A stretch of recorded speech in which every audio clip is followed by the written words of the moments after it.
Hello guys, 2014 আর্জেন্টিনার সঙ্গে বিশ্বকাপ জেতা সেই ফুটবল তারকা রিয়াল মাদ্রিদের মিডফিল্ডকে চালনা করা টনি ক্রুস আবারও জাতীয় দলে তার অভিষেক ঘটাচ্ছেন। করোনা ভাইরাসের জন্য ইউফা ইউরো 2020 অনুষ্ঠিত হয়েছিল 2021-এ।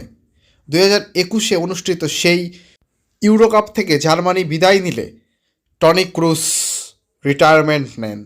তিনি অবসরের সিদ্ধান্ত নিয়েছিলেন।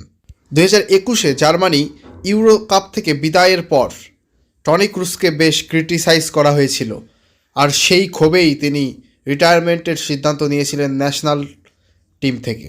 তবে দলের প্রয়োজনে, জাতীয় দলের প্রয়োজনে আবারও প্রত্যাবর্তন এই বিশ্বজয়ী তারকার।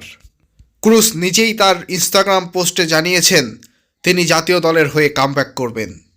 বিশ্বকাপজয়ী ফুটবল তারকার এই প্রত্যাবর্তনে খুশি জার্মান সমর্থকরা।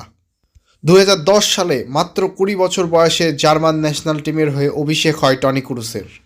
আর ন্যাশনাল টিমের হয়ে এ পর্যন্ত তিনি মোট 106টি ম্যাচ খেলেছেন এবং তার ফুটবল ক্যারিয়ারের সবথেকে বড় অর্জন 2014 ফুটবল বিশ্বকাপ ব্রাজিলে যেটা অনুষ্ঠিত হয়েছিল সেই বিশ্বকাপ জেতা।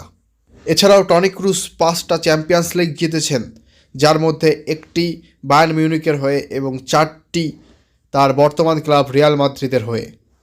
সুতরাং টনি ক্রুসের ট্রফির কোনো অভাব নাই, তার ক্যাবিনেটে রয়েছে প্রচুর ট্রফি। তারপরেও তিনি 2024 ইউরো জেতার লক্ষ্যে জার্মানির ন্যাশনাল টিমে আবারও ফিরে আসছেন।